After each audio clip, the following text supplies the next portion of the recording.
Recording in progress. 요나서 2장 1절부터 10절까지 저와 함께 교대해서 읽도록 하겠습니다. 제가 먼저 1절 읽고 여러분들이 짝수절 2절 이런 식으로 교대해서 읽도록 하겠습니다. 제가 먼저 읽겠습니다. 요나가 물고기 뱃속에서 그의 하나님 여호와께 기도하여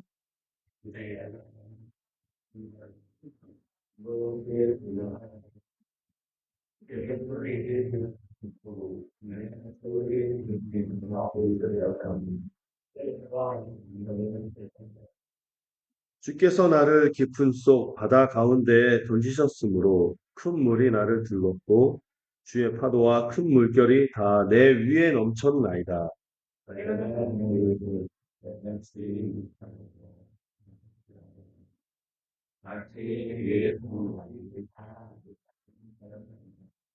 물이 나를 영혼까지 둘러싸우며 깊음이 나를 에워싸고 바다풀이 내 머리를 감쌌나이다.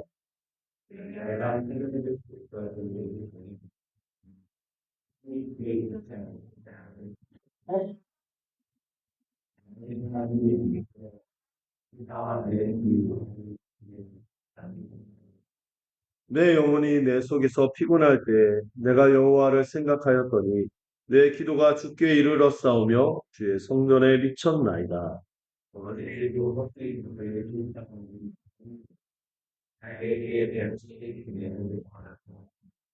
나는 감사하는 목소리로 주께 제사를 드리며 나의 서원을 주께 갚겠나이다. 구원은 여호와께 속하였나이다 하니라.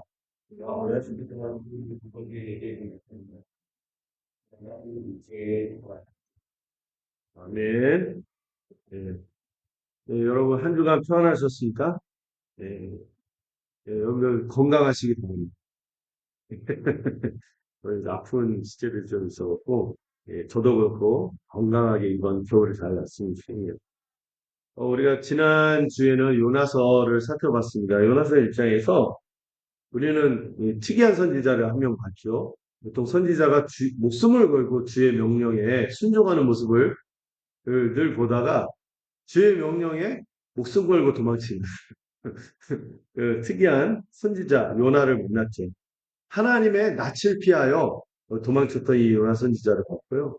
결국 하나님께서 그에게 뭐를 던지셨죠? 폭풍을 던지셔서 거대한 폭풍이 그를 덮치자 그는 결국 자신의 불순종이 이런 재앙의 원인임을 고백하면서 선원들은 오히려 그를 구하려고 막 애쓰는 이런 아이러니한 모습도 있었는데 결국에 자기를 던지라 이렇게 해서 끝까지 했었지만 안 되니까 선원들이 요나를 던졌죠. 차가운 바닷속으로 던져진 것이. 아마 요나는 순종하기보다 죽음을 택한 것일까. 어떤 분은 그렇게 과격하게 요나가 끝까지 불순종을 하기보다 그냥 이 재앙이 자기 때문이니까 자기 하나 죽으면 끝날 거다. 이렇게 생각한 걸로 보기도 하지만 어쨌든 어떤 동기든지 그는 체념하고 바다에 던져졌죠. 모든 것이 끝났다고 생각한 순간 그때 하나님께서 뭘 얘기하셨죠? 폭풍을 예비하듯이 이번에는 큰 폭풍을 예비하셨고 이거는 큰 물고기를 예비하셔서 그를 삼켰어요. 네. 씹지 않고 삼켰. 씹었으면은 우리 요나스를 못 읽었어요. 통째로 삼켰기 때문에 그는 이제 3일 밤낮을 딛고 어두운 물고기 뱃속에서 보내게 되는 모습을 보죠. 오늘 한 가지 질문을 여러분들과 함께 나누고자 하는데요. 우리의 인생에서 요나와 같이 모든 것이 꽉 막힌 듯한 물고기 뱃속을 경험해 본 적이 있습니까? 물고기 뱃속처럼 어두컴컴하고 여기 보면 뭐 머리에 머리띠를 한 게 아니라 미역으로 머리띠를 하고 이런 바닥풀이 내 머리를 감쌌다 이렇게 나오면 이런 것들이 정말 숨쉬기도 근근히 힘든 비염에 걸렸더니 숨쉬기 힘들더라고요. 이런 답답한 가운데서 있는 처한과 같은 그런 경험을 해본 적이 있나요? 그런 가운데서 오늘 요나가 이 시의 형식으로 기도하며 노래를 하고 있어요. 물론 나중에 요나가 나와서 그걸 회고하면서 이 시를 쓴 거기도 하겠죠. 근데 누구에게나 이런 물고기 뱃속을 경험하는 그럼 20대 청년에게는 어떤 물고기 뱃속이 있을까요? 요즘에 참 20, 30대 젊은이들이 또 10대도 미래가 불투명하다 이런 얘기하고 취업이 쉽지 않다. 이런 얘기를 하는데요. 수십 번의 이력서를 막 넣어도 지원해 주셔서 감사합니다만 막 이런 문자 보면서 탈락 통보에 좌절하기도 하고 뭐 7포 세대 이런 얘기도 나오고 7포 여러 가지를 포기합니다. 연애, 임신, 출산, 결혼도 안 하고 임신, 출산을 했었죠. 그래서 어쨌든 뭐 이런 것들 있잖아요. 연애도 결혼도 내 집 마련도 모두 이게 너무 멀리 보이는 절망감이 있다고 합니다. 이 20대 청년만 그런 게 아닌 것 같아요. 그들만 특별히 어려운 게 아니라 중장년에게도 요즘에 이제 요즘 퇴직의 나이가 빨라지고 이 정년퇴직이 빨라지면서 이 그만두고 나서 이 정체성이 상실 때문에 어찌할 바를 모르는 경우들이 많다고 합니다. 그리고 가정 안에서도 이 자녀들의 웃음소리를 들으며 기뻐하는데 자녀들이 어느 정도 커서 독립해 버리면은 갑자기 빈집의 이 공간이 더 크게 다가온다고 하죠. 혹은 예, 또 저희 나이 또래 5, 60대 되면은 예기치 못한 질병이 찾아오기도 하고요. 이 진단받았을 때 이 좌절감이 있고요. 또 노년에 들어서서는 이게 몸이 예전 같지 않고 정말 쇠약해지면서 또 제가 옛날에 어떤 영화에서 본 것 중에 하나가 그 어떤 노인이 막 눈물을 흘리면서 비망로에서 친구들 연락처를 지우는 한 명씩 세상을 뜨니까 자기만 이렇게 남아있는 느낌에서 이게 절박감을 느끼는 거예요. 그래서 내가 이제 누구에게 필요한 사람이 누가 나를 알아주고 필요한 사람이 있어요. 저는 이 존재론적 외로움에 처하기도 한다. 이렇게 인생을 딱 깊이 들여다보면은 저마다 다 물고기 뱃속에 있는 거예요. 그럴 때 이 고립의 시간, 침묵의 시간을 많은 이들이 견디지 못해요. 그래서 스마트폰을 켜고 멍하니 바라보고 있거나 유튜브를 틀거나 넷플릭스를 뭐 시리즈를 그냥 한 번에 냈다. 막 다 보는 식으로 도망치는 식으로 회피하기도 하는 거죠. 그러나 요나가 오늘 처한 이 물고기 뱃속에는 뭐가 없어요? 스마트폰도 없고요. 와이파이도 터지지 않고 고대 시간이니까 뭐 그런 게 있겠습니까? 오직 거기엔 누구와 누구밖에 없어요. 자신과 하나님과의 관계로 깊이 들어갈 수밖에 없는 그런 상황에 처한 것이죠. 여러분도 어떤 물고기 뱃속이든 이런 공간이 필요합니다. 바로 그곳이 우리에게 있는지 생각해 봐야겠죠. 오늘 설교는 이 물고기 뱃속에서 우리가 어떻게 탈출할 수 있는가 이런 반복론을 다루는 것이 아닙니다. 여러분들 저와 더불어 제 설교를 들어보셔서 알겠지만 제가 뭐 물고기 뱃속 탈출 7단계 고난을 극복하는 뭐 몇 가지 방법 이런 해법을 제시한 스타일이 아닌 것 같습니다. 이런 헛된 이야기를 하고 싶지 않아요. 대신 우리는 함께 이 물고기 뱃속과 같이 절망의 가장 깊은 곳에서 우리는 어디를 바라보아야 하는가는 해답을 이 요나의 기도와 요나의 이 시편을 통한 기도를 통해서 알아가고자 하는 것이죠.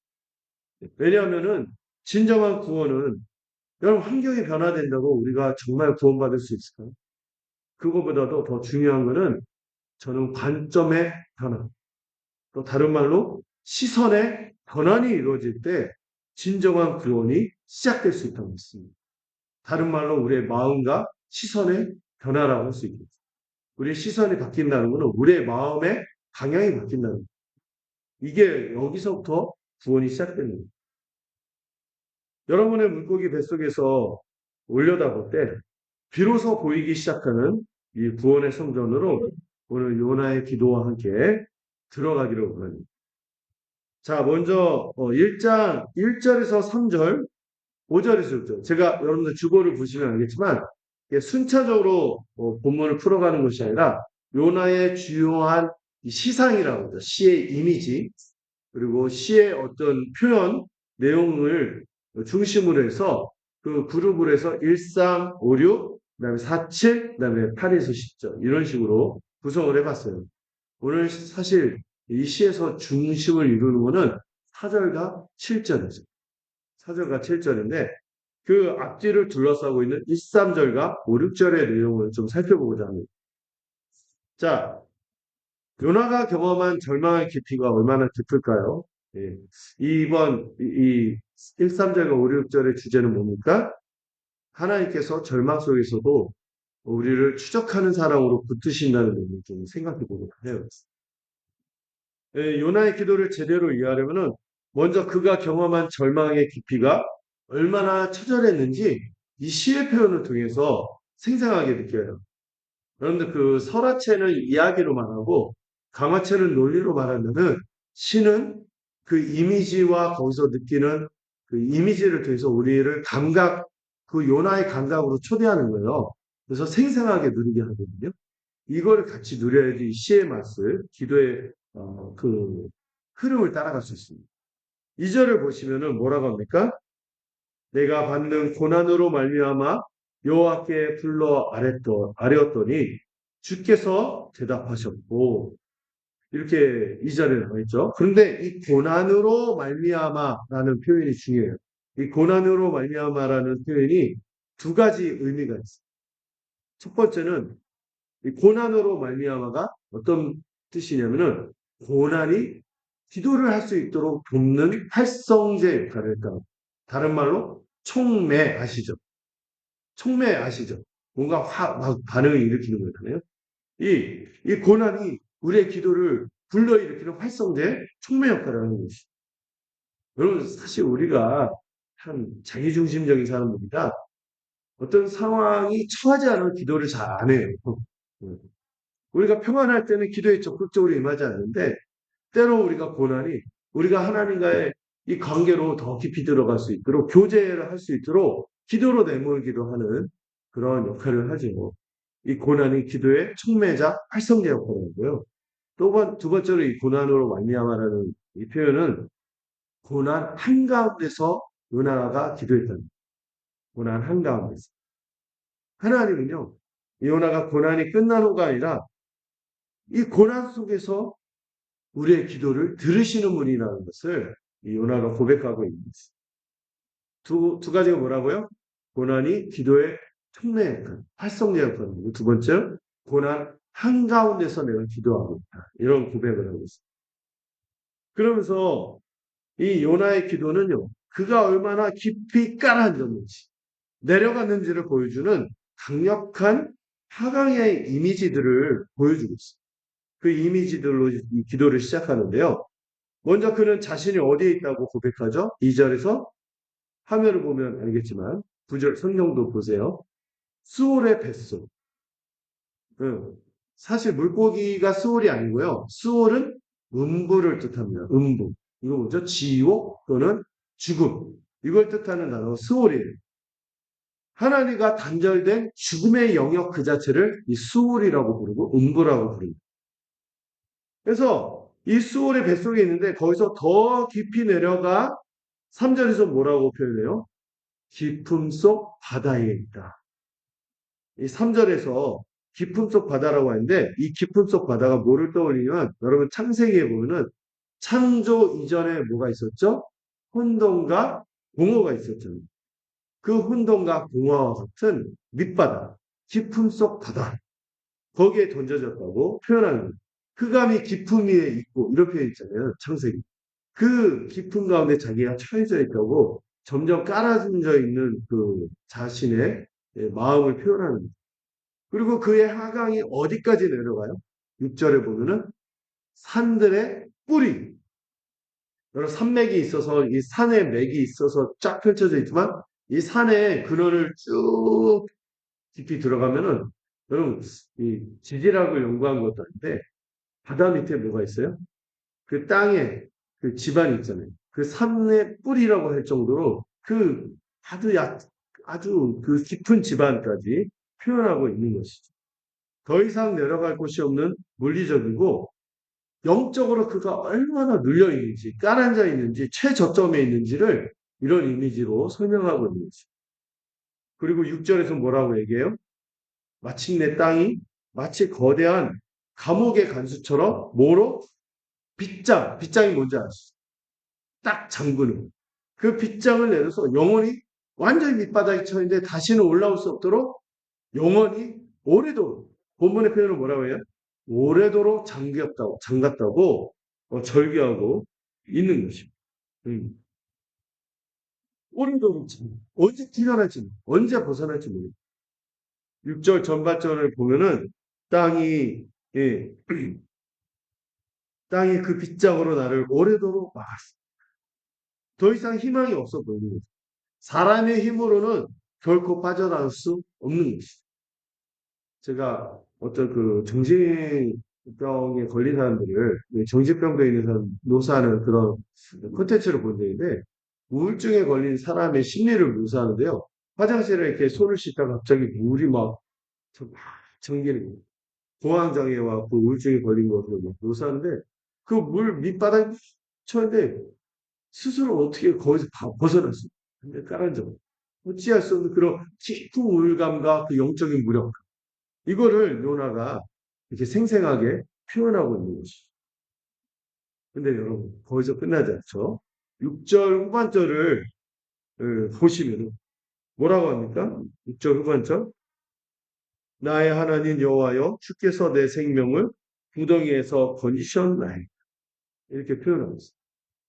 여러분, 여기에 보면 좀 아쉬운 게 한글 기억이 안 나오는데 우리말에 나와 있는지 모르겠어요. 앞에 한 표현이 있어요.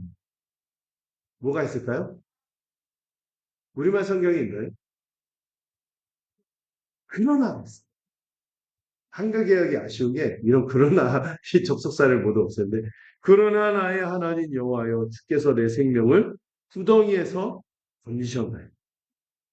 그러나 그러나 그러나가 참 중요해요. 여러분 로마서 3장 21절도 그러나 이제는 했듯이 이 그러나가 여기서도 중요한 거죠.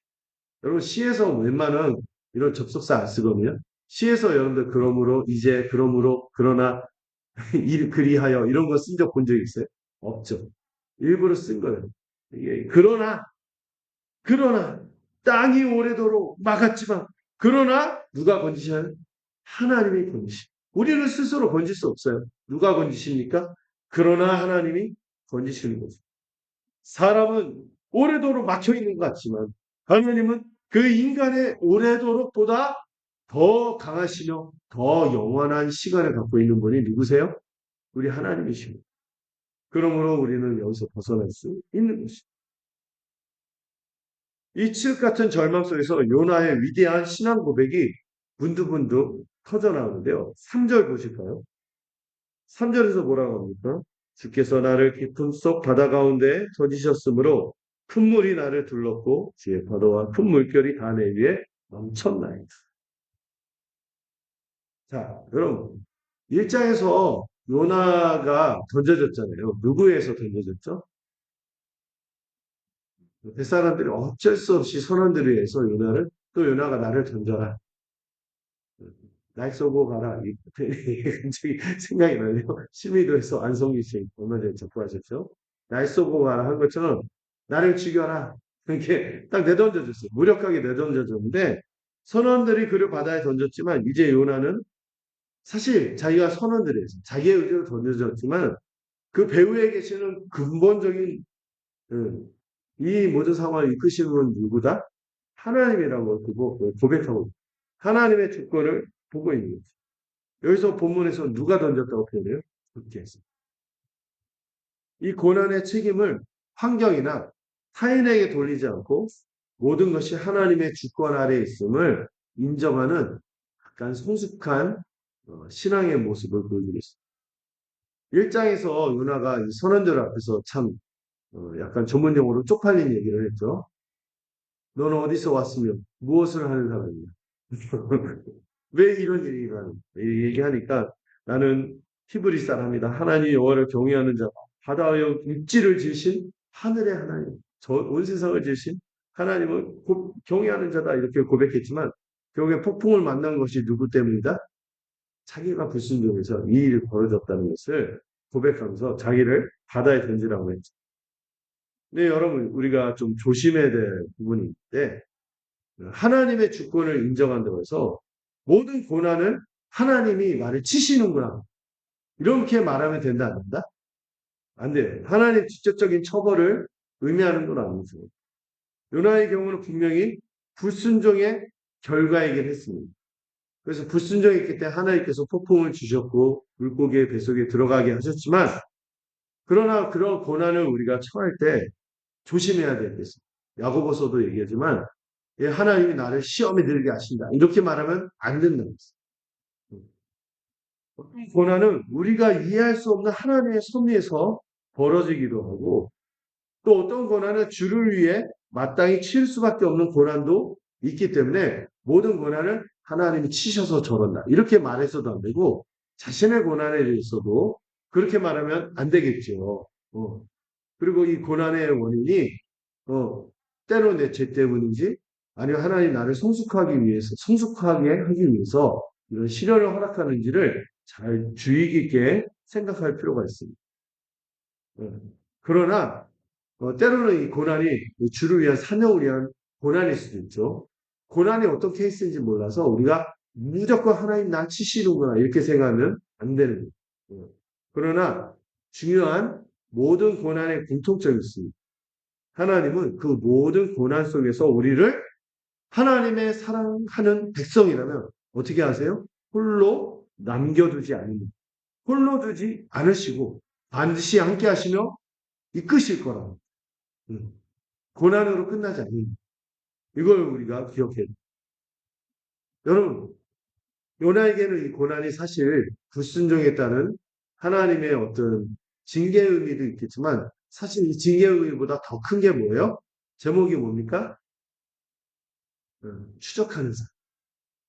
요나의 불순종함에도 요나를 포기하지 않으시고 요나를 끝까지 추적해서 제자리로 돌려놓으려고 하시는 하나님의 예비하신 이 추적하는 사랑이에요. 바로 이 지점에서 우리는 한 가지 역사를 보는 거예요. 하나님께서 요나를 죽이기 위해서 폭풍을 던지고 물고기 뱃속에 던진 것이 아니라 살리기 위해서. 그가 바다에 던져지기 전에 이미 17절, 앞에 1장 17절에 뭘 예비하셨다고? 큰 물고기를 예비하셨다고 성경이 기록하고 있는 거죠. 이 물고기가 없었다면요, 여러분 바다에요, 어느 정도 시간 있으면 저체온증으로 죽는다고 하죠. 수영해서 한다고 해요. 기력이 또 빠져가고 죽을 수도 있고, 또 아니면 상어나 뭐 이런 것을 잡혀먹힐 수도 있는데, 하나님은 그러기 전에 뭐를 예비하신 거예요? 큰 물고기를 예비하신 거죠. 여러분, 이거를 오해해서 하나님이 요나에게 고통을 주려고 계획했구나. 이렇게 오해하시면 안 됩니다. 요나는 사실 스스로 하나님을 떠나 바다로 향했을 뿐 아니라 그 마지막 순간에도 나를 던져라 하면서 바다에 빠진 것이죠. 스스로 하나님을 떠나는 것이죠. 그런데 하나님은 그 결과로 일어난 고난마저도 뭐로 사용하신 거예요? 요나를 다시 부르시는 기회로 전환하신 것입니다. 이것을 우리는 뭐라고 불러요? 추적하는 사람 또는 프랜시스 톰슨의 그 유명한 표현이죠. 천국의 사냥. 집요하게 요나를 추적하시 그를 무시는 거예요. 여러분 호세아서 11장 8절 9절에 보면 하나님 불순종하는 그 북이스라엘 백성들 결국엔 그들이 심판을 당할 수밖에 없었지만 그 심판이 정말 당에 맞다. 그 하나님 백성을 향해서 이렇게 외치십니다. 에브라임이여 내가 어찌 너를 놓겠느냐. 내가 어찌 너를 놓겠느냐. 내 마음이 에이 얘네들 포기할까. 이러다가도 내 속에서 돌이키어 나의 궁율이 온전히 불붙듯하다. 부모의 마음은 부모님이 되신 분들은 이 마음을 안다고 하시더라고요. 애가 막 너무 속썩이게 할 때 막 납버리고 있어요. 그런데 납버리려면 돌아서도 마음이 불붙는 듯한 그 부모의 마음 같은 그 하나님의 마음을 표현하고 있어요. 상자의 비유에서는 그 아버지가 어떻게 합니까? 아들이 돌아오기를 이 동네 어귀에서 계속 기다렸어요. 멀리서 아들을 보았을 때 누가 먼저 달려갔어요? 아들은 쭈뼛쭈뼛 걸어오고 있고 아버지는 그냥 체면이고 뭐고 없이 달려가서 그를 끌어안는 하나님은요. 도망치는 우리를 포기하지 않으시고 끝까지 추적하시는 필사적인 사랑으로 우리를 붙드시는 것입니다. 여러분 혹시 고난과 어려운 시련이 있을 때 여러분 그것이 하나님이 나를 제자리로 돌이키시려는 시도임을 기억하시면 되겠습니다. 징계만이 아니라 나를 추적하시는 사랑으로 이것을 허락하셨구나. 케이스가 다 다르십니다. 요나에게는 그래갖고 우리가 헤맬 때도 하나님께서 우리에게 허락한 고난이 우리를 추적하시는 사랑이라는 것을 기억하시면 됩니다. 물론 이게 또 우리가 조심해서 이해할 필요가 있어요. 이 자리에 학대나 부당한 고통을 경험한 분이 있다면 제가 말씀드리는 것을 이렇게 오해하면 안 되죠. 우리의 고통은 하나님이 일부러 주신 거다. 이 말하려고 하는 것이 아닌 거죠. 절대로 아니죠. 여러분, 하나님은 절대로 악의 조성자, 악을 행하거나 악을 만드신 분으로 우리가 이해할 수 없습니다. 제가 말씀드리고자 하는 것은요. 하나님은 심지어 악한 자들이 끼친 고통마저도 하나님은 우리를 구원하시는 도구로 바꾸실 수 있다는 것을 말하고 있던 거죠. 그러므로 물고기 뱃속은 요나에게는 뭐였습니까? 요나에게 다가올 때는 죽음의 무덤처럼 다가왔어요. 묘실처럼 다가왔어요. 묘실이 뭔지 아시죠? 묘 안에 있는 그 방을 묘실이라고 하죠. 요나에게는 죽음의 무덤이자 묘실 같은 물고기 뱃속이었지만 하나님에게는 그 물고기 뱃속이 뭐였어요? 그 요나를 새 사람, 새로운 피조물로 다시 태어나도록 하기 위한 자궁이자 보호의 산실이 되었습니다. 묘실이 아니라 뭐였다고요? 산실이었어요. 산실이 뭔지 알아요? 그 새로운 생명을 태어나게 그 산실, 출산하는 발. 그것이 된 거죠.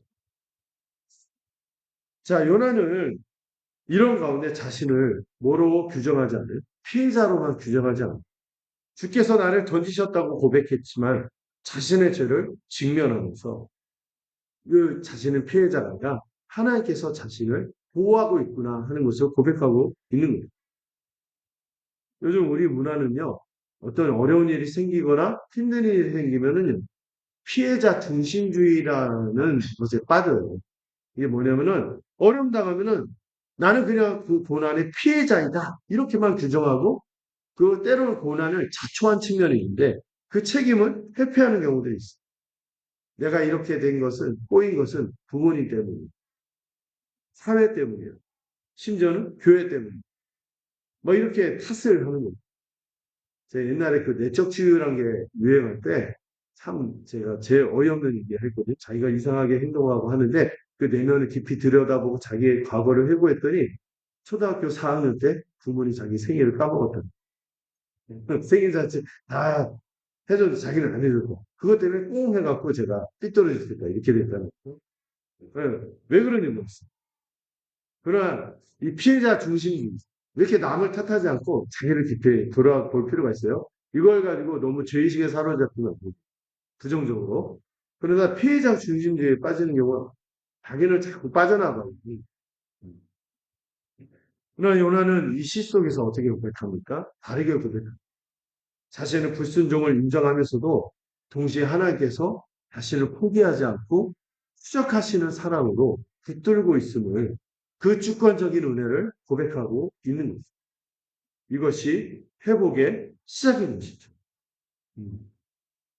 사랑하는 성도 여러분, 요나는 개인으로서 이 고백을 하는 것이 이 요나서는요 사실 누구에게 쓴 거예요? 북이스라엘에 썼는데 그 당시 요나가 상대하는 하나님의 백성들을 향해서 이거를 쓰고 있으며 요나의 기도는 누구의 기도를 대표하는 거예요? 이스라엘의 기도를 그 언약 백성 공동체의 기도를 대표하고 있는 요나가 이 요나서 전체를 통해서 요나가 꼬집는 거는 자기와 더불어 누구의 모습을 꼬집는 거예요? 하나님의 백성들의 모습을 꼬집는 거예요. 그의 실패는 누구의 실패였어요? 그가 속한 공동체의 실패였고 교회의 실패이기도 한 것이죠. 그의 회복은 누구의 회복이에요? 공동체의 회복이자 언약 백성의 회복이자 또 하나님의 이 구약 백성 교회의 회복인 것이죠. 우리 교회도 때로 여러분 요나처럼 기도할 필요가 있어요. 물고기 뱃속 같은 시간이 지나 모든 것이 막혀 보이고 희망이 없어 보일 수도 있을. 그러나 하나님은 그 시간조차도 우리를 포기하지 않으시고 새로운 피조물로 빚으시는 이 산실의 시간, 은혜의 자궁의 시간이라는 표현을 제가 지난주에 썼는데요. 이런 이 자궁의 시간으로 우리를 사용하신 저도 때로 물고기 뱃속을 경험하는 것처럼 느낄 때 저도 묻는 거죠. 그때 여러분 내가 지금 어디를 보고 있는가 질문을 해요. 성공적 목회라는 우상을 내가 후겨 바라보고 있지 않나. 저희 단체가 이 BLF라는 단체가 성경적 목회, 성경적 교회를 꿈꾸자 하는데 세상이 말하는 기준으로 성공적 목회나 교회를 꿈꾸고 있어서 괜히 물고기 뱃속으로 그렇게 여기고 있는 겁니다. 정말 십자가를 바라보고 성경적인 교회를 꿈꾸고 있는 이런 질문을 던져야 됩니다. 자, 이런 요나의 고백 속에서 이 깊은 내려가고 내려가고 바닥까지 처한 이 심해 안에서 요나는 무엇을 들었고 어디를 보았을까요? 그거를 4절과 7절을 통해서 좀 살펴보거든요. 이거는 한번 4절, 7절만 한번 같이 읽을까요? 4절, 7절. 저와 함께 같이 읽도록 하겠습니다. 시작. 내가 말하기를 내가 주의 목전에서 쫓겨났을지라도 다시 주의 성전을 바라보겠다 하였나이다. 7절입니다. 시작. 내 영혼이 내 속에서 피곤할 때 내가 여호와를 생각하였더니 내 기도가 주께 이르러 싸우며 주의 성전에 미쳤나이다. 여러분, 하나님을 추적하는 사람은 우리를 붙드실 뿐만 아니라 두 번째 대목은 뭐라고요? 이런 절망 속에서 무엇을 바라보도록? 성전을 바라보도록 하시는 거죠. 이것이 오늘 이 윤화의 시를 관통하는 되게 중요한 중심축이에요. 가장 중요한 전환점이 바로 이 두 번째, 4절, 7절에 있습니다. 여러분, 진정한 구원은 환경의 변화에서 오지 않는다고 했어요. 어디에서 올까요? 우리의 마음과 시선의 방향이 바뀔 때, 시선의 방향이 전환될 때 구원이 시작되는 것입니다. 요나는 여전히 어디에 있어요? 캄캄하고 축축한 물고기 뱃속, 머리에 티아라가 아니라, 티아라가 문제시다. 그 미역을 감고 있지만, 네, 그 가운데서 그의 영혼은 가장 극적인 전환을 경험하는 것입니다.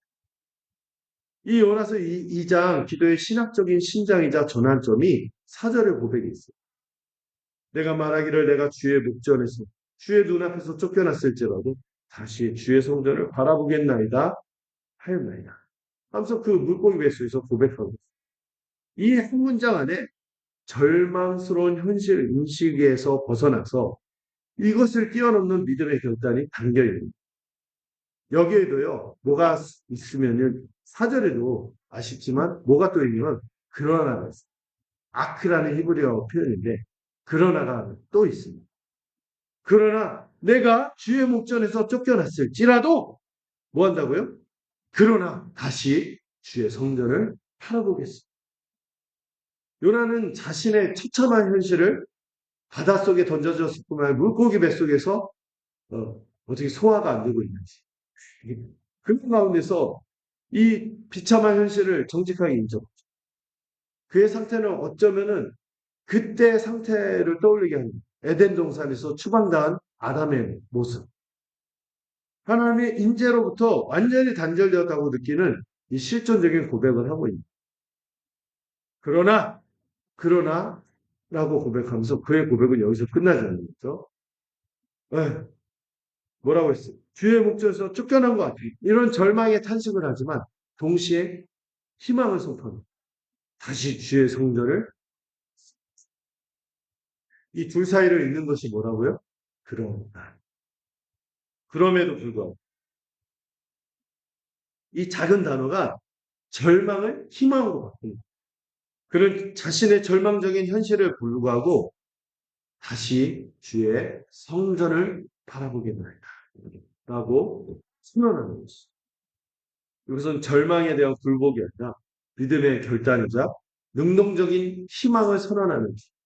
여러분 바닥같이 처하는 것 같고 물고기 뱃속 같고 너무 답답할 때 뭐를 기억하라고요? 우선 그러나 주의 성전을 다시 바랍니다. 이렇게 고백하는 것이죠. 여러분 그 19세기에 20세기 최고의 목회자 하면 두 명을 꼽거든요. 존 스토트, 마틴 로이드 존스 이런 분을 꼽아요. 근데 그 전 세기에 19세기의 최고의 목회자 하면 딱 한 명 꼽히는 분이 있어요. 누구냐면은 설교의 황태자라고 불렸던 찰스 스펄전 목사님이라는 분이 있어요. 이분이요. 그런데요. 기저질환이 있었어요. 육체 질환이 아니라 마음의 병이 있어요. 내면에 우울증. 여러분 되게 목회자들의 우울증에 시달려요. 심한 우울증이라는 그 물고기 뱃속과 싸웠다고 봐요. 어느 날은 설교단에 올라가는데 그막 깔아앉고 도저히 일어날 수 없는 이런 상황에서 내가 설교단에 올라갈 수 있어. 이 두려움을 고백했다고 합니다. 그의 자서전에 이런 게 써 있었고, 예. 나의 우울증은 나를 십자가 앞으로 끌고 간다. 내가 아무것도 할 수 없을 때 나는 오직 그리스도만. 이렇게 얘기하면서 힘겹게 설교단에 올랐고 하나님의 말씀을 선포했다는 거죠. 여러분 스펄전이 꽤 오래 장수하신 것 같아요. 50년을 사역. 50년을 사역하는 동안 그분이 남긴 설교가 6천 편 이상의 설교인데 그리고 그 사역을 하는 동안 수많은 영혼을 그리스도께로 인도하는 갇힌 사역을 했죠. 그의 물고기 됐어요. 그 우울증이 오히려 자기를 의지하지 않고 누구를? 그리스도만 바라보고 있기 때문에 그의 우울증은 오히려 은혜의 산실이 될 수 있었던 것이죠. 이것이 시선의 전환인 것이죠. 그럼 그가 시선을 돌려서 바라보겠다고 말한 성전은 무엇을 의미할까요? 지금 요나는 지중해 한가운데 던져졌어요. 그리고 물고기 뱃속에 있습니다. 그런 요나가 육안으로 예루살렘에 있는 그 물리적인 건물을 볼 수 있을까요? 불가능한 얘기죠. 여기서 성전은 건물을 말하는 게 아닙니다. 건물을 말하는 것이 아니라 성전은 무엇을 뜻합니까? 하나님의 임재. 그분과의 언약. 또 그 예배의 중심 처소를 상징하는 비유. 예배, 하나님을 향한 예배. 하나님과 언약 관계를 맺고 하나님과 예배하는 그 하나님의 임재를 누리는 그것 자체를 상징하는 것이죠. 여러분 성전이 무엇이 있죠? 성전 안에 가장 대표적으로 들어가자마자 번제단이 있고 지성소 들어가자마자 뭐가 있을까? 시은소가 있고 또 향단이 있고 하지만 성전 하면은 매일 드려지는 뭐가 있어요? 제단입니다. 제단. 이 번제단이 뭡니까? 우리가 사실 하나님 임재로 나가려면 나갈 수 있어요, 없어요? 없어요. 그래서 누군가 대신 죽는 제물이 대신 죽음으로 죄인이 죽어야 할 자리에 어린 양이 대신 죽는 것이 제단이세요. 성전하면 그것이 떠오르는 것이고 피 흘림으로 자기가 죄 때문에 이런 어려운 가운데 처했지만 이 죄를 사함받는 죄가 용서받는 곳 그곳을 바라본 것이죠. 요나는 자신이 불순종한 죄인임을 알았죠. 그러나 그의 시선을 돌려 어디를 바라보는 거예요? 그 제단에 있는 성전. 제사함이 벌어지는 이 대속의 은혜가 베풀어지는 그 은혜의 임재로 그의 시선이 바뀐 거죠. 그 성전에는 여전히 대속의 제사가 드려지고 있음을 믿는 거죠. 이것을 우리에게 적용하면 우리는 이런 바닥까지 내려가는 상황, 물고기 뱃속 같은 상황에서 무엇을 바라보는 것이죠? 우리는 뭘 바라봅니까? 십자가를 바라봅니다. 요나는 하나님으로부터 가장 멀리 떨어진 이 스올의 뱃속이라고 표현한 물고기 뱃속에서 역설적으로 하나님의 임재를 가장 간절하게 구하는 것입니다. 자, 7절 볼까요? 여기서 중요한 것이죠. 요나의 기도가요. 그러니 주의 성전을 바라볼 테니 도와주세요가 아니에요. 어떻게 표현하고 있죠? 감사합니다. 놀랍지 않습니까? 여전히 변한 건 없어요. 물고기 뱃속에 있는데 감사합니다 하고 고백하고 2절을 보시면은요, 이런 표현이죠. 불러 아뢰었더니 주께서 내게 대답하셨고. 앞으로 내가 주께 지금 부르짖고 있으니까 앞으로 대답하실 거예요? 아니면은 이미 대답하셨고요. 과거시지. 이미 대답하셨고. 하나님이 이미 들으셨습니다. 요나는 아직 환경이 안 바뀌었어요. 물고기 뱃속에 있지만 이미 그는 구원을 고백하고 경험하고 있는 거죠. 이것이 믿음이죠. 환경이 바뀌기 전에 하나님이 이미 들으셨다는 확신 위에서 감사하는 것입니다. 7절을 다시 한번 읽어볼까요? 같이 한번 읽어보겠습니다. 시작.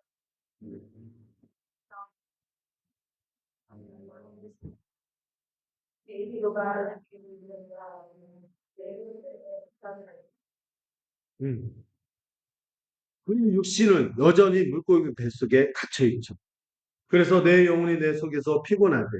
이 영혼이 네페시라는데 생명을 뜻하거든요. 이 생명이 유지되기 어려울 정도로 육체적으로 쇠잔하고 힘들지만 그때 내가 여호와를 생각하였더니 내 기도가 주께 의를 얻고 주의 성전에 도달했습니다. 이렇게 고백하는 거죠. 여전히 물고기 뱃속에 갇혀 있어요. 숨쉬기 어렵겠죠. 질식할 것 같았겠죠. 그러나 그의 기도는 이미 하나님의 보좌 앞 주의 성전에 도달한 것입니다. 이것이 참된 기도의 능력. 여러분, 우리가 교회로 모여서 예배하는 이유가 바로 여기에 있는 거죠.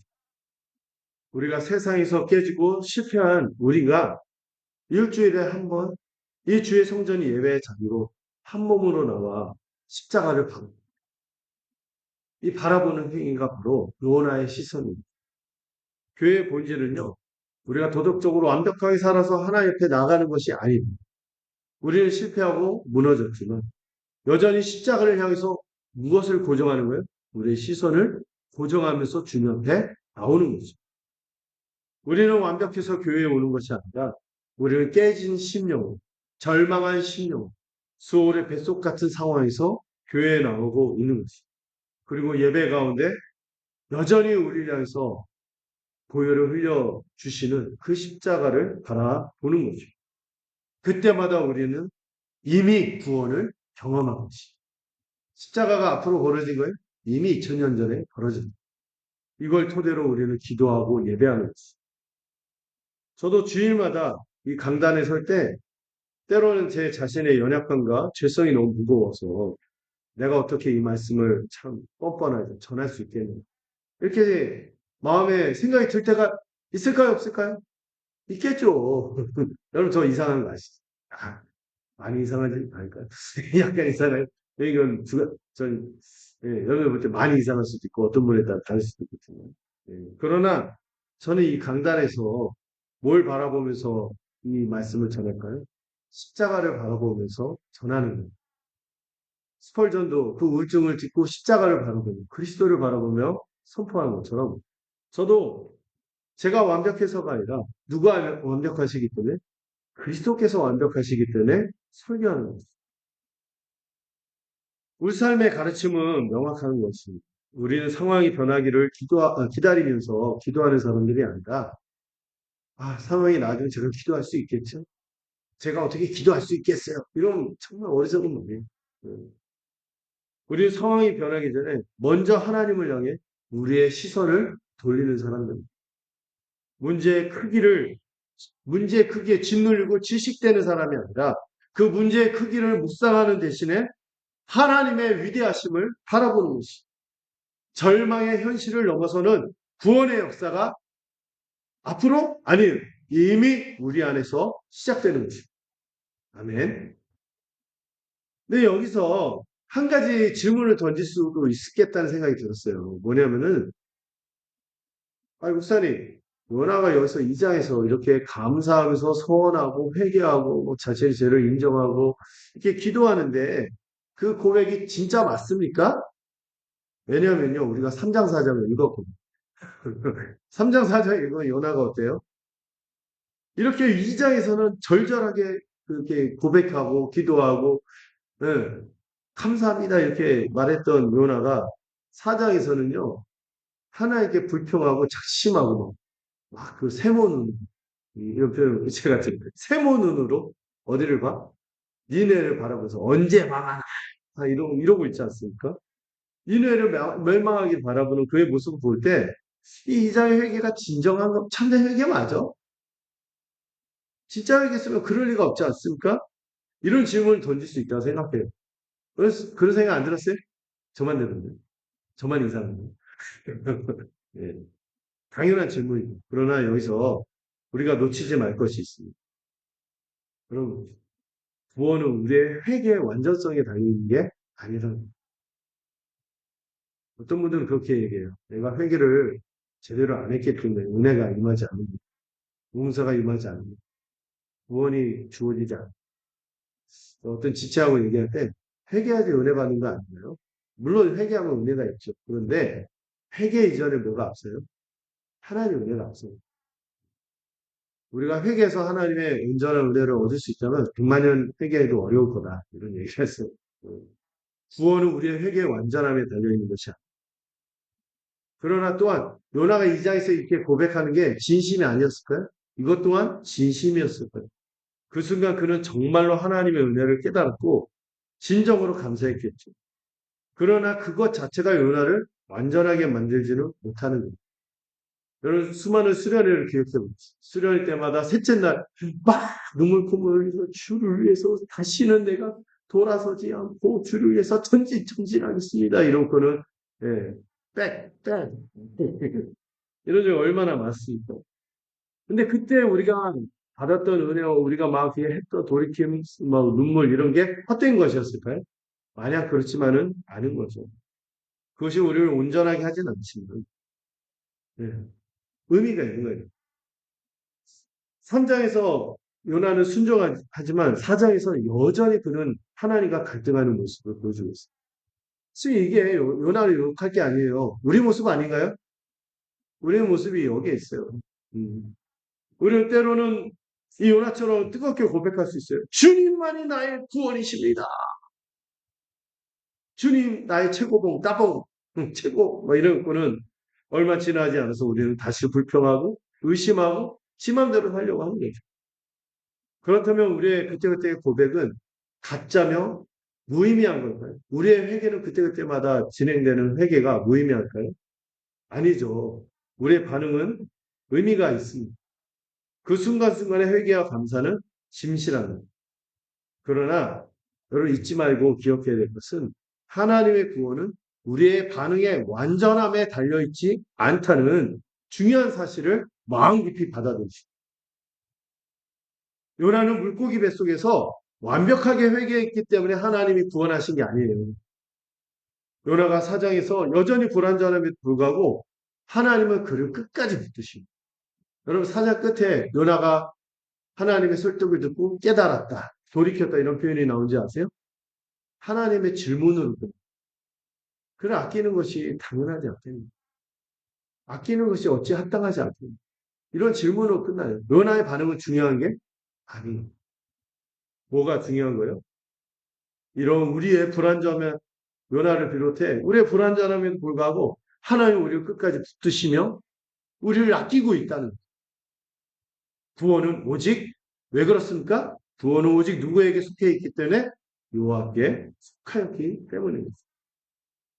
우리의 반응이 아니라 하나님의 신실하심이 우리를 지키시는 것이죠. 우리는 미쁘지 못하나 주는 항상 미쁘시니 자기를 부인할 수 없으시니. 이 디모데후서 2장 13절 이런 표현이 있고 우리는 미쁘지 못하는 무슨 말이에요? 우리는 늘 배반한다. 우리는 늘 배반하고 신실하지 않지만 누구는 항상 신실하세요? 우리 주님은 항상 신실하시고 여러분 하나님이 자기 자신을 부인하실 수 있어요? 자, 그 신실하심으로 우리를 여전히 대하신다는 거예요. 그러므로 우리는 때마다 회개하고 감사해야 하는 것입니다. 그것은 의미 있는 반응입니다.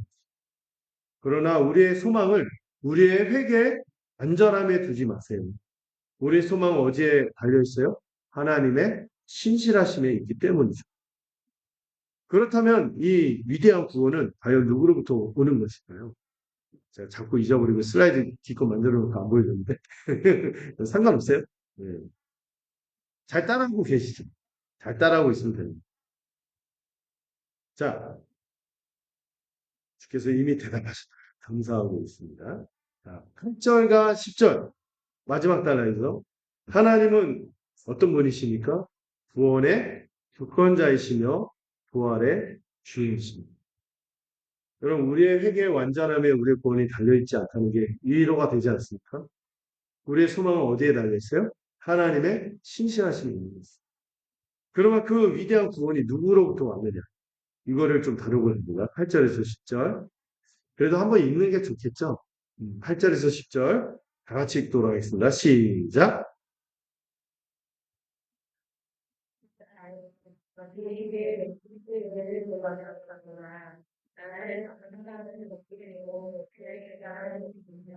나의 소원을 주께 담기나이다.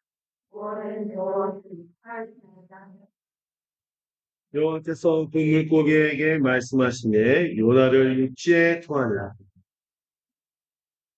자, 이제 요나는 이 절망의 깊은 심연에서 깨달은 궁극적인 진리, 즉 구원의 주권에 대한 위대한 고백에 이르게 됩니다.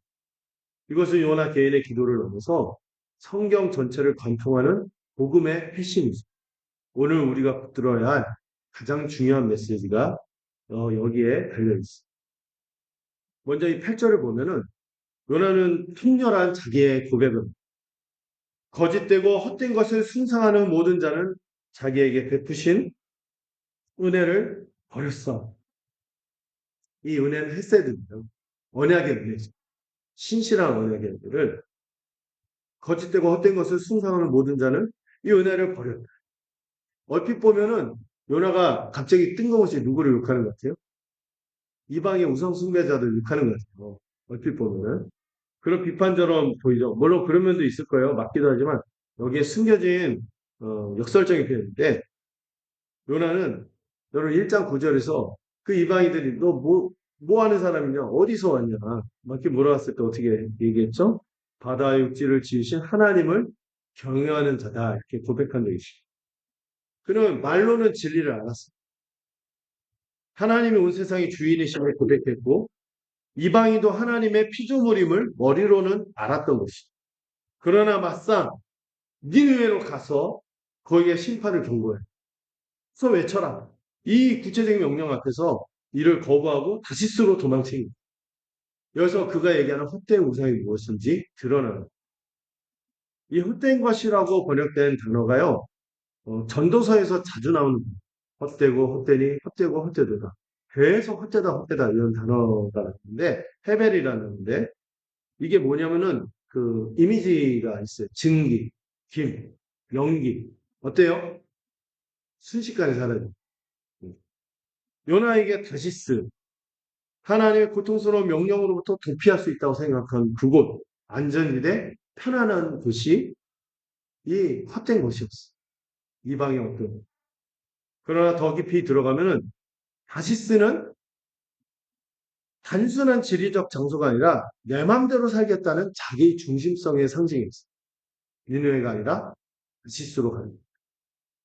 하나님의 불편한 명령을 듣지 않아도 되는 곳, 원수를 위해 수고하지 않아도 되는 곳, 내 방식대로 내가 편한 대로 살 수 있는 곳이에요. 그리고 우리는 나중에 알게 되는데 요나가 진짜 거부한 것은 니네로 가는 길이 뭐 고단해서 거부했다고.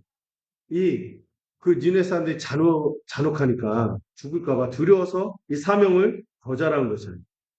그 고단함이 아니라 그가 거부한 게 뭐예요? 저 원수 니누에게까지 은혜가 미친다는 그 불편한 진리를 거부한 것이죠.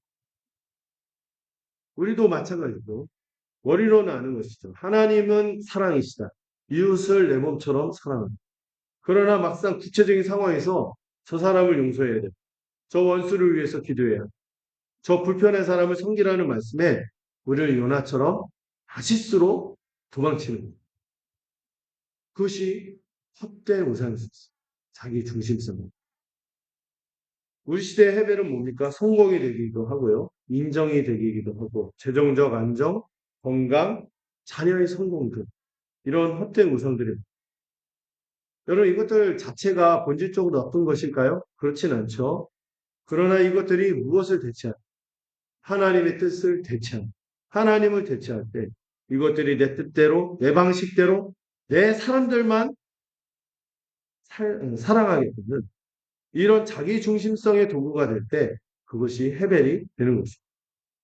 요나는 바로 이 순간 하나님의 은혜를 저버리고 헛된 우상을 숭배했던 자가 바로 누구였음을 바로 자기 자신이었음을 고백합니다. 이걸 깨닫는 것입니다. 그의 우상은 무엇입니까? 하나님은 언약 백성이 우리에게만 이스라엘에게 혈통적인 이스라엘에게만 구원을 베풀어야 된다는 국수주의적인 사고가 그리고 바로 그 철저한 자기 인식의 잿더미 속에서 은혜에 대한 가장 위대한 고백의 불꽃이 터져나옵니다. 자, 9절. 그리고 마침내 이 모든 깨달음은 이 9절의 위대한 신앙 고백으로 폭발합니다. 오늘 설교의 클라이막스가 여기에 있는데요. 자, 뭐라고요? 화면을 보고 읽어보죠. 시작. 한 번 더 고백할까요? 시작. 구원은 여호와께 속한 나이다.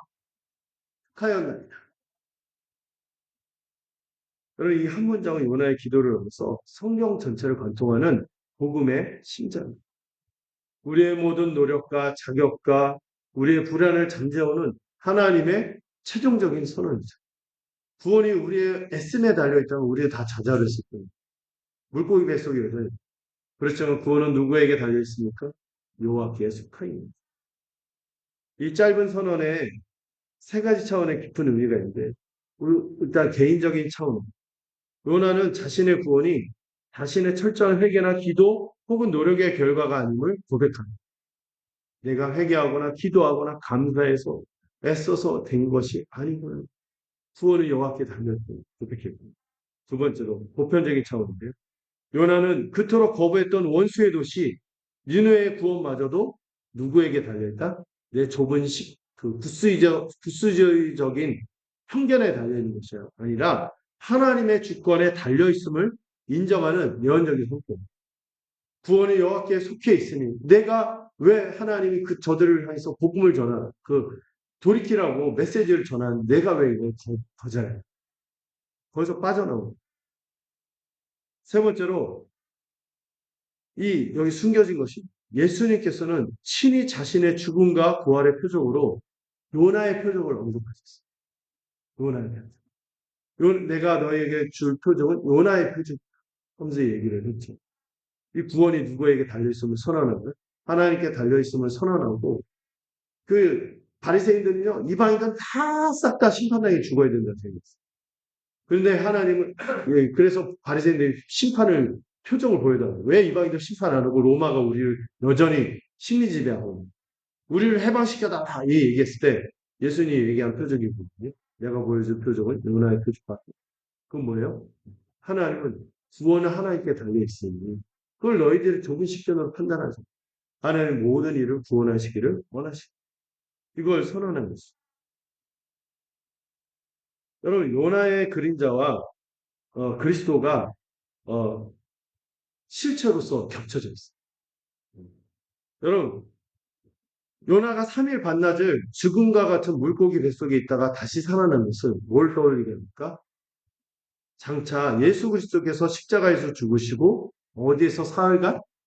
무덤에서 사흘간 머무셨다가 부활하심으로 온 인류에게 주어질 구원의 예표가 되셨습니다. 그리고 여러분 요나는 불순종에서 바다에 빠졌죠. 근데 예수님은 반대로 순종하심으로 십자가라는 이 죽음의 바다에 빠지신 요나는 자기 죄 때문에 던져졌습니다. 예수님은 우리 죄 때문에 십자가에 달리셨습니다. 요나는 억지로 던져졌죠. 예수님이 자발적으로 스스로 뛰어드셨습니다. 요나는 3일 만에 살려고 나왔지만 예수님은 우리를 살리려고 3일간 무덤에 머무셨습니다. 요나는 기껏해야 당장 살린 건 누구였어요? 한 배의 사람들만 살렸다면 예수님은 온 세상을 구원하신 거죠. 요나가 불완전한 그림자였지만 요나보다 더 큰 이이신 예수 그리스도는 완전한 실체인 것입니다. 그럼 이 하나님의 향한 이 요나의 기도가 이 위대한 고백으로 끝나자 10절에서 하나님 어떻게 응답하셨죠? 여호와께서 그 물고기에 말씀하심에 요나를 육지에 펴있습니다. 이 말씀하심에 할 때 창조 때 빛이 있으라 하면은 온 세상 만물이 어떻게 됐어요? 그분의 말씀대로 그대로 됐죠. 이 큰 물고기도 하나님이 말씀하시니까 바로 순종했어요. 아이러니가 있죠. 보면 온 세상 만물이요. 하나님의 말씀에 다 순종하는데 순종 안 하는 부류가 딱 하나 있습니다. 누굽니까? 사람, 요나. 요나만 여기서 불순종하고 있어요. 폭풍도 가라 하면 탁 가고 물고기야 기다렸다 삼켜라 하면 딱 삼키고 토해라 하면 토하는데 누구만 계속 불순종해? 사람만 그러고 이 피조물이 선지자보다 더 순종적이었어요.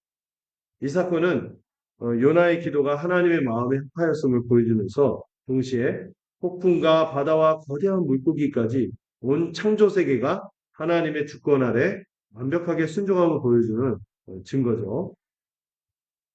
네, 여러분. 이 요나의 위대한 고백, 구원은 여호와께 속하였나이다. 이 선언이 오늘 저와 더불어 여러분의 삶의 고백이 되기를 원합니다. 하나님은 요나를 육지에 토하게 하셨는데 물고기는 요나를 더 이상 견딜 수 없었겠죠. 그러나 이것은 단순히 구토가 아닌 거예요. 이것은 어떤 관점에서 하나님이 그를 다시 새로운 사명으로 그를 수송하는 거죠. 물고기 뱃속은 요나를 품었다가 화명의 다리로 내어놓는 한실이 된 것이죠. 죽음에서 건진받은 생명력으로 이제 요나는 니네의 땅에 심겨집니다. 마찬가지로 우리가 매 주일마다 드리는 이 주일 예배는 우리를 품었다가 세상 속으로 파송하는 자궁이 되기를 소원합니다. 세상은 우리의 복음을 견디지 못하고 거부할 수도 있겠죠. 그러나 바로 그 거부당하는 자리가 하나님이 우리를 심으시는 선교제이라는 사실을 기억하시기 바랍니다. 교회는요, 우리끼리 구원을 확인하고 끝나는 것이 아니죠.